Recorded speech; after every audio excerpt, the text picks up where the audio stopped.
Good morning. Hope everybody that made it yesterday had fun as much as I did.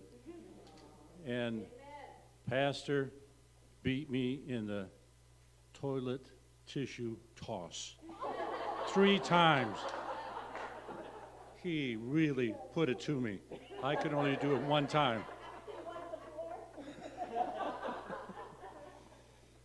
I'm reading from Hebrews 12, starting with verse 18. Does this come up? Gotta keep bending over, I don't know.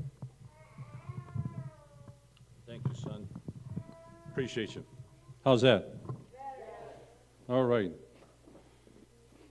For you have not come to the mountain that can be touched, and to a blazing fire, and to the darkness and gloom and whirlwind, and to the blast of trumpet and the sounds of word, which was such that those heard begged that no further word be spoken to them, for they could not bear what was being commanded. If even a beast touches the mountain, it will be stoned.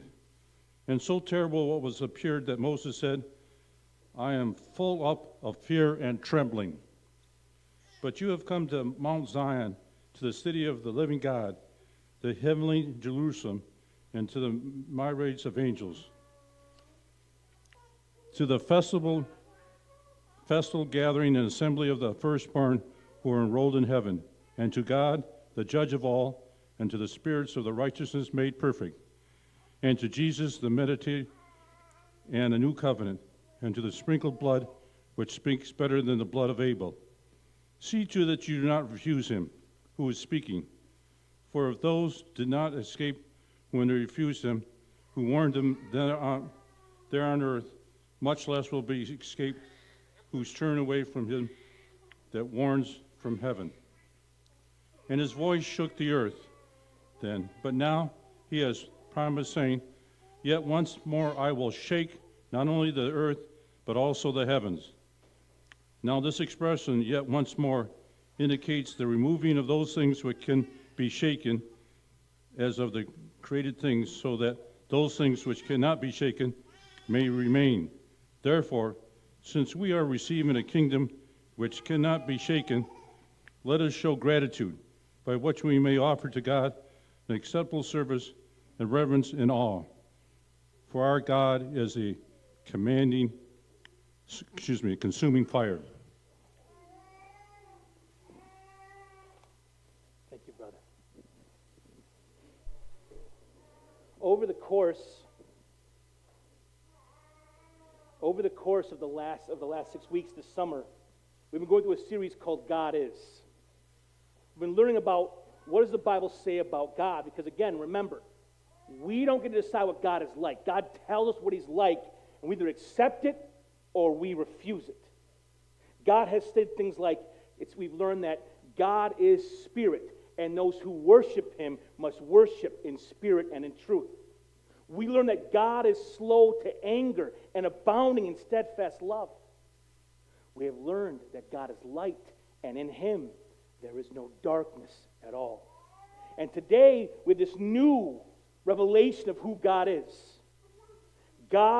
is a consuming fire.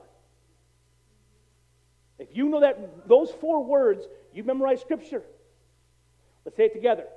God is a consuming fire. You guys learned the Bible. That's awesome.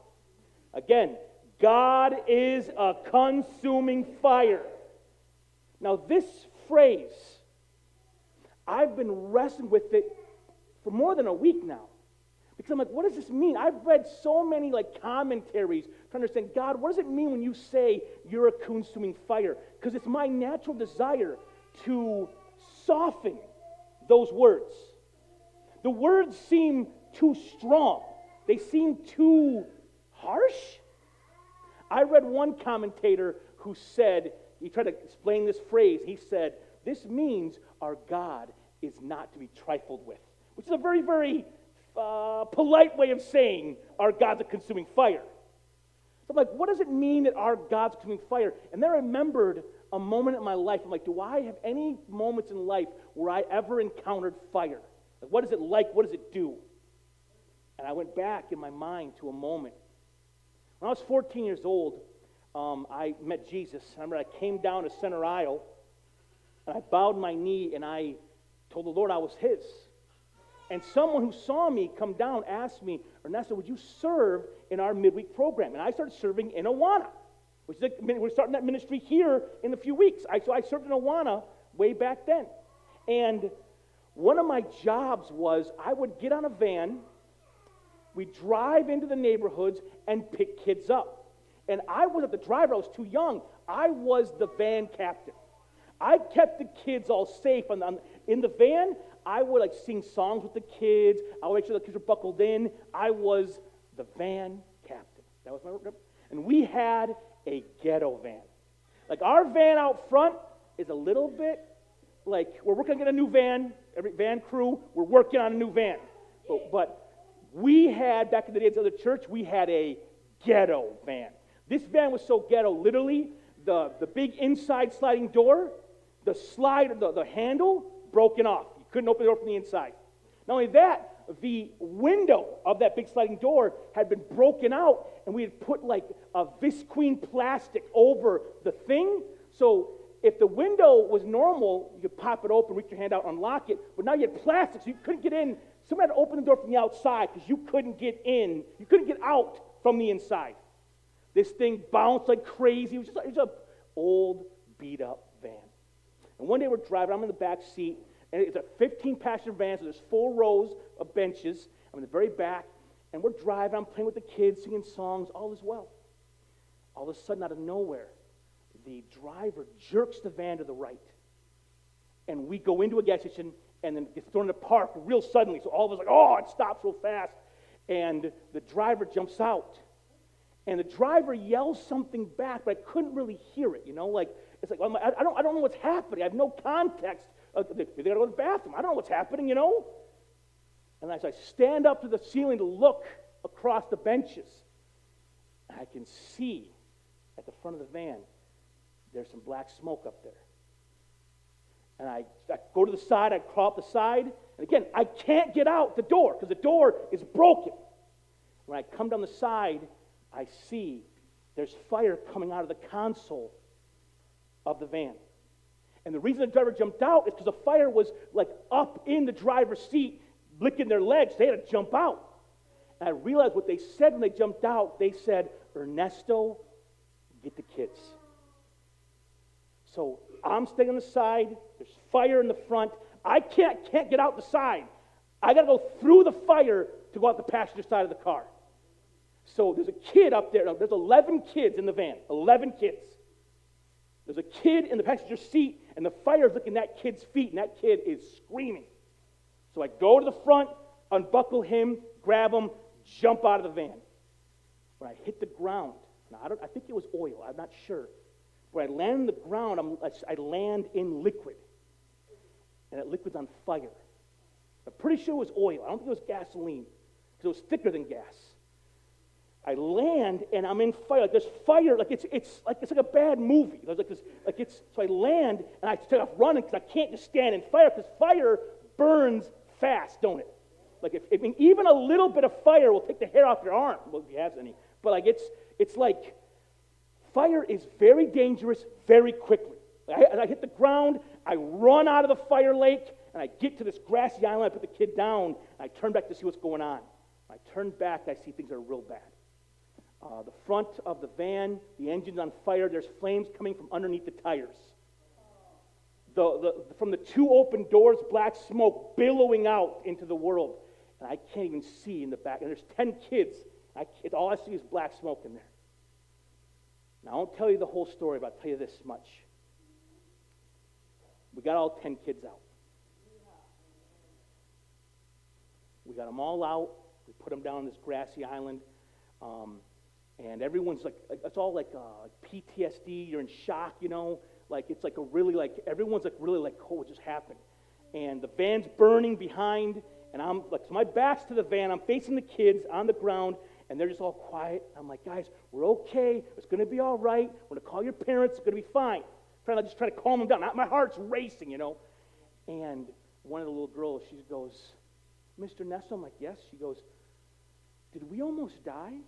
And I'm like, no, we're fine. We're fine. Everything's fine. And when I say that, you couldn't time it better. The gas tank explodes. I mean, my back's all I feel. I hear the boom, and I feel the shock wave of it. Like there's a blast of heat and of force. It's really weird. It's like when you see a firework go off, and it's a real big one. You kind of feel the bass in your chest. It was like a wave of force hit me, and I'm like, holy cow! And the heat comes, and I turn, and there's a fireball in the sky, and I'm just watching it like, oh my gosh! And I turn back to the kid, and that little girl who's asked me, did we almost die? She's like, you lied. And then the kids start crying, and it's a nightmare. But we were all, listen, so the fire trucks do come, they put the fire out. When they put it out, no lie, all that was left of this van once was a vehicle with an engine, with seats, with cloth on them. That fire ate everything off that van. It was just a frame. Inside were springs and metal where the seats used to be. It consumed the entire thing. That's what fire does. Fire consumes. It eats it up. And the Bible here says, our God is a consuming fire. Our God is a force, a primal force, a primal power. This phrase should make us, yes, it should be a respect, like a, God, you're a bad mamma jamma. Like, our God is a consuming fire. And the text begins by saying this: for you have not come to a mountain that can be touched, and to a blazing fire, and to darkness and gloom and whirlwind, and to the blast of a trumpet and the sound of words, which was such that those who heard begged that no further word be spoken to them. The author is referring to Exodus chapter 20, the giving of the Ten Commandments. When Moses went up Mount Sinai, and God gave to Moses the tablets of stone, the Ten Commandments, the people on the ground, it says, they saw fire in the sky.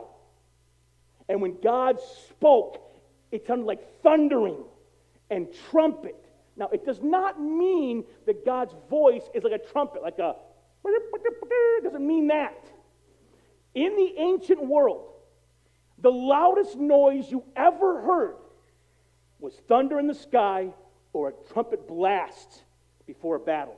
That was the loudest sound you had ever experienced. And when God speaks, it's as loud as thunder, as loud as trumpets. And it scared them. When God spoke, the people were like, Moses, you talk to him. I don't want to hear that voice ever again. They cowered from the power. But here's the reality. The God who spoke from Mount Sinai is the God who speaks through Jesus. The God who spoke from Sinai Mountain is the same God who speaks through Jesus Christ. Here's the thing. The entire book of Hebrews, the point of the book is to say that Jesus is better. He's a better tabernacle. He's a better priest. He's a better sacrifice. Jesus is better. And he says here that for us that are not Jews, we didn't come to Mount Sinai. We didn't get the Ten Commandments. But where have we come? Verse 22, you've come to Mount Zion, to the city of the living God, the heavenly Jerusalem, to myriads of angels, to the festal gathering and assembling of the firstborn who are enrolled in heaven, and to God, the judge of all, and the spirits of the righteous made perfect. And listen, he's building to a point. And here's the climax. And to Jesus, the mediator of a new covenant, and to the sprinkled blood, which speaks better than the blood of Abel. He's like, listen, we don't come to Sinai. We come to Jesus. And the blood of a better covenant Listen, our God's a consuming fire. The God who blazed on that mountain and spoke from that mountain still speaks today through his Son who's given us his Spirit. He's still speaking. Powerfully speaking. And because this is true, what should we do? Because our God's a consuming fire who still speaks through Jesus Christ, what should we do? Listen to what he says. Verse 28. Therefore, since we are receiving a kingdom that cannot be shaken, let us show gratitude. So, the God who spoke from Sinai speaks through Jesus. So, because God is a consuming fire, let us have gratitude in our hearts. Here's what I want to say to us about this. Jesus died that we may live. If God's a consuming fire, and that fire can eat everything up, that's a scary thing. That fire ate that van to nothing. I'll tell you the truth. There was a moment when I brought that first kid and put that kid down, and I turned around and I saw that van on fire, and I saw the lake of oil around that van. There was a moment where I was like, I can't go back in there. It's too dangerous. The fire is blazing. I'm wearing sandals. I gotta walk through a lake of fire. It's gonna burn my shoes off. It's gonna burn my feet up. It's gonna burn my legs up. Someone else will come. A firefighter, a cop, someone who is stronger and braver will come, and they'll save the day. But there was no one there. That fire was a consuming fire. And the only way for those kids to avoid that fire is for someone to go through it and save them out of it. Listen, our God's a consuming fire. But thanks be to God that Jesus Christ took that fire on our behalf. The wrath of God, instead of falling upon our sin, fell upon the Son. And that should make us grateful. The blow does not land on us. I saw this movie once. Me and my brother saw this movie. It was a small little movie, drama film. At the end of the movie, this kid, his stepdad was so mean to him the whole movie. Remember watching the movie? We're getting so upset because his stepdad's so mean to this kid. The kid gets a job, we're going to the water park, makes some friends, comes out of his shell. We're cheering for this kid. End of the movie, stepdad comes to the water park to blow up his life, to be a jerk in front of all his new friends. And I'm like, I can't handle this movie. The stepdad takes a step to hurt this kid, and his boss steps in front of him to protect him. And my brother and I are watching, and we're both two big old dudes, and we're both just like, oh, because this guy steps in between the danger and himself. And I'm like, that's beautiful. Listen, the Christ stands there. The wrath's going to fall, and Jesus is like, I will take the wrath for sin. We should be grateful for this. And gratitude does something powerful. A lot of people think, if I go to church, if I pray prayers, then God owes me something. And if you live in that entitled mindset, God owes me. If I think someone owes me and they don't get it, I feel disappointed, right? But if I live content, if I live thinking, man, God's already given me so much, I'm grateful for the life He gave me. If I live content and God gives me a blessing, you know what I am? I'm thankful. I rejoice over the kind gift. So, we must be grateful. God still speaks through Jesus. The passage goes on. It says this, verse 25, see to it that you do not refuse Him who is speaking. For if those did not escape when they refused Him who warned them on earth, much less will we escape who turn away from Him who warns from heaven. He says here, if they didn't escape the first warning, we won't escape the second warning. Here's the reality. The God who warned Israel warns us. The God who warned Israel warns us. How did God warn Israel? When God speaks from the mountain and gives the 10 Commandments, God says, I will be your God You can be my people. He says, here's the deal. I want to be married to you. I will be your husband. I'll provide for you. I'll protect you. I'll love you. But you must be a good bride to me. Don't be cheating on me. Don't go flirt with Baal. Don't give Dagon your digits. Be faithful to me. Israel goes, bet. We're in. We will love you as our one true groom. And soon as they leave that mountain, Israel's like, man, Dagon, you fine. And they start just walking that way, cheating on God. And God warns them and warns them. And he said, if you do not heed my warning, you will not enter into my rest, into my promised land. And guess what? All the adults around that mountain do not heed the warning. They do not enter into the promised land. They die in the desert.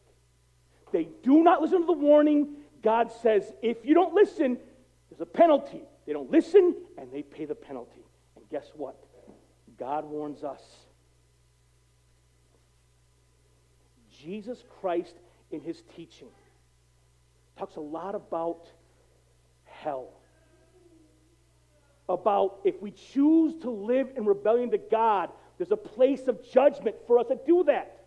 He warns us of hell. He's constantly inviting people to come to the Father to escape that fate. He warns us. If he warns us, if our God, who is a consuming fire, warns us of danger, what should we do? We should listen. Because our God is a consuming fire, listen to him. Listen to him. When he warns you, heed the words. When God says don't do it, say, I ain't going to do that. Listen to his voice. He says here so clearly, if you see to it that you do not refuse him who is speaking. For if those did not escape when they refused him who were on earth, much less will we escape, who turn away from him who warns from heaven. Our God's a consuming fire. Listen to him. You don't want to be that burned out van. You do not want to be that burned out van. It says this next, 26. And his voice shook the earth then. But now he has promised, saying, yet once more I will shake not only the earth, but also the heavens. Now this expression, yet once more, indicates the removing of those things which can be shaken, so that those things which cannot be shaken may remain. What is he saying here? The author's saying, when God spoke from Mount Sinai, it shook the world. It shook the earth. When God spoke, the mountain shook, the ground shook. That's crazy. The people were afraid of that shaking. But it says here, listen, when God spoke back then, the ground did shake. But when Christ returns, not only will God shake the earth, he will shake the universe. The God who shook the earth will shake the universe.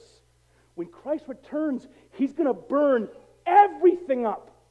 2 Peter 3, look it up. It says that the elements themselves, the elements will burn with intense heat. That's crazy. Listen, it will all burn up. Our God is a consuming fire. When he returns, it says everything that can be shaken will be shaken. Years ago, we have a tent outside that we meet in for summer fests, for all kinds of stuff back there. Years ago, we had a tent at Carriage Town, and we didn't put it in very strongly. Back there, we had these crazy 3-foot pounded down monster nails. That tent's going nowhere. But the first tent, we used Coleman little plastic spikies. One day we're in Bible study at the house, and a big storm rolls in. And we're like, this storm's going to be bad, guys. Will the tent survive it? We didn't know. So we went outside, and we saw the tent was lifting off the ground. So me and 6 dudes, we all go to the corners of the tent, and we grab the tent, and we hold it, and the storm rolls in, and the rain is ripping, the wind, the tent's pulling us. We're 5, 6, we're grown men, big old dudes. And we're like, we're screaming, we're all wet, there's lightning and thunder. Really dumb thing to do. Because we knew this thing's not put down well, the wind's going to take it, who knows where it lands. God says, when I shake the universe, everything that can be shaken will be shaken. The created elements will all be shaken. But he says, what won't shake? What will not be shaken? Listen to this, verse 28. Therefore, since we are receiving a kingdom which cannot be shaken, everything here shakes. All the furniture, the success, the plaques, the houses, all falls down. But the kingdom of God does not fall down. It is eternal. It's going to last. He says, because the kingdom is forever, he says this, let us show gratitude by which we may offer to God an acceptable service with reverence and awe. Because the kingdom never ends. Because it is not shaken, he says, let us serve God. Because our God is a consuming fire, let us serve him. If we serve Christ and build his kingdom, guess what? That service is eternal. It lasts forever. We had this thing in my house called dinner at Ernesto's. We had these little meals in my backyard.